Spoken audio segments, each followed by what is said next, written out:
Alrighty, everyone, welcome back. So, it is rookie time.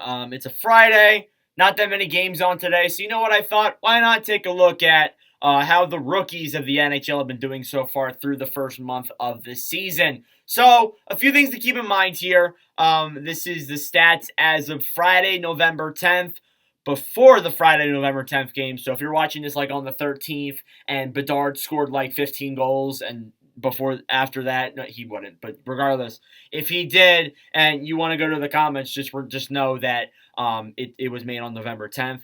These are the top 10 rookie skaters and top 5 rookie goaltenders, leading in points wise. So anything outside of that will not be mentioned in this video. Who knows? Maybe your rookie that you're thinking of that I don't bring up is maybe brought up in the December video when maybe they'll have a breakout month.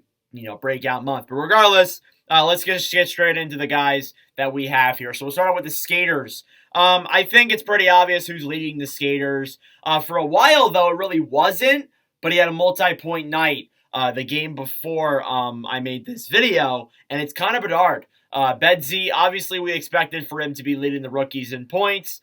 He wasn't for a while. He was like tied for second, but now he has a pretty, not a sizable margin, but still a pretty decent margin between him and the secondary scorer. Bedard, 12 games played, 7 goals, 4 assists for 11 points. He had like a 4-point period. Star offensive player. Now, there isn't a lot of positivity around Chicago. They aren't the most entertaining team in the world, but watching Bedard definitely is fun. And it's a really enjoyable component of watching the Chicago Blackhawks play. And just every single time he's on the ice, he's always creating plays. He looks experienced out there. Like he doesn't look like your average rookie, or like a rookie from last season. He looks way more experienced out there than other rookies in the past have. So that's definitely something I take into consideration there with Bedard. And every time he scores, man, it's just such a beautiful goal. Every single time, such a beautiful toe drag release. I know people have brought that up so many times, but it's just so beautiful. All right, moving on from Bedard now. I know Bedard's the big name guy, but there are some other notable players that are on this list. Like Pavel Mintyukov. He is second in scoring, or tied for second in scoring for that matter, with three other players. Mintyukov, 12 games played, 1 goal, 7 assists for 8 points. Now, he's not scoring at a rate that, you would probably want to see him scoring at, but he's still getting up the points there. And especially with Anaheim's 6-game winning streak, it's really helped out in his development. And you look at Anaheim's blue line. It's a blue line that, when Mintyukov was put on the roster this year, he was kind of overlooked. Not overrated, or not I don't want to say overlooked necessarily, but more or less underrated, I guess. Because people just overlooked him and said, "Oh, it's Mintyukov, his rookie year. He's probably not going to put up that many points to be a more defensive defender." But no, he's racking up assists there on that blue line, doing what he needs to do, and he's playing a really good game right now. And I hope that continues because the Ducks definitely need a solid defenseman like Mintyukov for sure. Next up then, third in scoring, you have my Philadelphia Flyer, Bobby Brink. Brink has looked great so far. There have been a few games where I've been a little bit hesitant, but he's looked great so far. 12 games played, 3 goals, 5 assists for 8 points.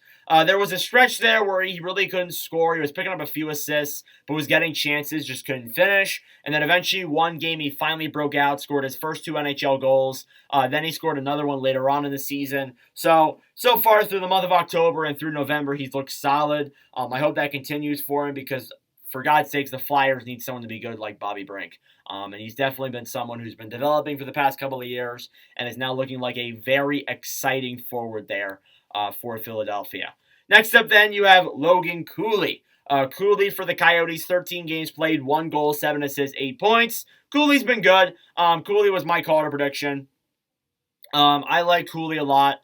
Great forward out there. He he kind of reminds me a little bit of Bedard, but a little less like experience. He doesn't show the experience that you maybe want to see out of him. But I mean, like he is a rookie, so that plays a factor. And obviously, I know the scoring hasn't been there either. It will come. I'm assuming it will come. Just sometimes it takes rookies a little bit before they can finally start scoring in the NHL. And Cooley, he's getting the opportunities. He's just creating plays and making passes. And hey, maybe that's all he needs to do. Maybe that's all he needs to just give the puck over to whoever's on his line, whether it's Keller or someone else. I think that'd be a great thing for Cooley. And I like him a lot there for Arizona, and I hope it continues. Then you got an unexpected player, Luke Evangelista of the Nashville Predators. This is what I love about doing rookie check-ins like this, because probably next month he may not be on this list. And it's cool because Evangelista, a guy who was very overlooked, very underrated by other hockey critics and other hockey fans, but is doing pretty well. 13 games played, 1 goal, 7 assists, 8 points. Out there for Nashville. I mean, with Nashville, they're much more weaker offensively than they have been in previous years, and it's given guys like Evangelista, Juuso Parssinen, other players there that would be overlooked a chance in the NHL. And Evangelista so far has really prevailed in that role, and hopefully that continues for him. But obviously, the scoring may need to come. Obviously, the month of November could be pretty bad for him, but we'll find out there. But Evangelista, I like there a lot, and he's 5th. In rookie scores there. And that takes you outside of the guys who have 8 points. You move into 6th place here. It's Ridley Gregg. He's tied with, I believe, not just 5, but more rookies for 7 points. But Gregg with the Ottawa Senators has 9 games played, 2 goals, 5 assists, 7 points. I would say that's pretty good numbers there. He has basically a point per game and just 2 less games played. He looks really solid out there. And, for a team like Ottawa who's facing a lot of depth issues, and there's a lot of guys that are out of the lineup down the middle, and you have Robbie Jarventi playing, I doubt a lot of you know who that is. Really Gregg's done himself a good job. And maybe, maybe he's earned himself a spot in the lineup if he keeps playing the way he is. Maybe when Shane Pinto comes back, Ridley Gregg might take his spot. So we'll obviously find out there what's going to come of that. But regardless, Gregg, 6th in scoring, has looked great. Then you got Luke Hughes. Luke Hughes of the New Jersey Devils, 12 games played, 1 goal, 6 assists, 7 points. It seems like the Hughes brothers are owning the NHL right now. Jack Hughes playing awesome, even though he's hurt. Quinn Hughes playing awesome there as the Canucks captain. And Luke Hughes looking solid there as a Devil on that blue line. Now, obviously, the scoring hasn't been there, which is fine, but he's a defenseman, so it's not that huge of a deal. But again, Luke Hughes profiled as a prominent, big-name guy out there for New Jersey, and definitely is going to be getting some top minutes very soon. 100%. Next up then, in 8th in scoring, you got Adam Fantilli. Fantilli of the Blue Jackets has 13 games played, 2 goals, 5 assists, 7 points. It was a little bit of a slow start there for Fantilli, but lately he's really picked it up in the last couple of games, and I'm really liking the way that Fantilli's been playing out there on the ice for Columbus. And, Columbus has been kind of a mediocre team so far. They've had their ups and downs so far this season. But Fantilli, definitely one of their ups, and hopefully he keeps going it the way he is, because obviously he was drafted 3rd overall and has a really high potential of being a great player. Next up then, 9th in scoring, you got Matthew Poitras.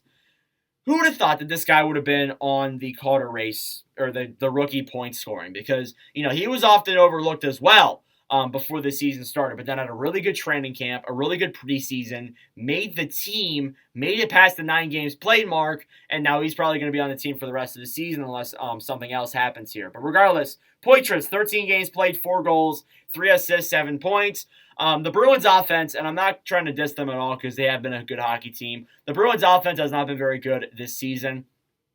It's not as good as it's been in previous years. Obviously, it's a factor with guys have left, guys have been hurt, and such and such. But Poitras has definitely helped out in the scoring a lot, leading some good secondary scoring there as a rookie, and definitely has some very good potential there to be a pretty solid center. And I've even seen some people say that he could replace Patrice Bergeron, which, might be a little bit ways away from that, but hey, he could.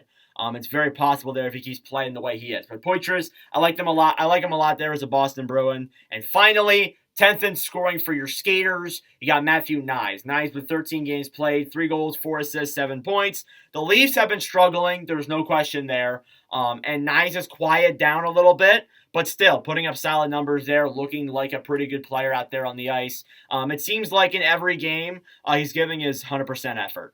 It seems like that in every single game that I watch for Toronto. He's always out there giving the effort he needs to. And that shows that he's, a more hardworking player than even some of the big superstars on Toronto. So definitely Knies. I like there a lot. I used to call him Knees, and I put that in the prospect pool overview, and people were like, oh, his palms are sweaty, knees weak, and I'm just like, oh my God. All right, regardless, those are your top 10 skaters. We'll get into the goaltenders now. So the goalies, we'll start off with Lucas Dostal. And Dostal for Anaheim, in a time where obviously Gibson hasn't been the greatest. Dostal has really stepped up to the plate and has played well for the Ducks. He's 5-1 with a 2.80 goals against average and a .920 save percentage. I like Dostal a lot. Great player out there. An awesome goaltender. And a guy who maybe might even take the spot from Gibson. Yeah, I'm losing it. But regardless, yeah. Dostal looking great out there as a goalie, and the Ducks needed him too. They've been really good. I believe they're like 7-2 in their last 9, so they've looked awesome. And hopefully that keeps going for them because they really deserve to make the playoffs at some point, right? Next up then, Joseph Woll. Joseph Woll is 8 games played, 4-4, 2.79 goals against average, and .914 save percentage. I like Woll a lot, one of my favorite goalies out there. I'm glad he's finally getting some starting time for Toronto. He's definitely earned it being in the system for a very long time. But yeah, Woll obviously, there's a lot of Toronto fans who said, like, oh, he's never had a bad game and such. And, he's always come in, played pretty well for the Maple Leafs. Even though the 4-4 record, that isn't the best, it doesn't speak for him as a player overall. And I think Woll has been a very good goalie for Toronto.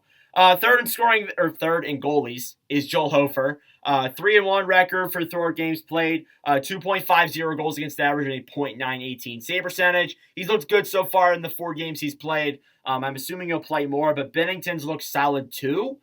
So definitely that's something you want to keep an eye on because a lot of people said that Hofer would steal the starting role from Binnington, but that's obviously still possible. There's a lot of time left in the season, but as of right now, the thing with Hofer is that he's probably just going to be the backup for now and slowly develop his way into the starting position. Fourth in goalies is Devin Levi.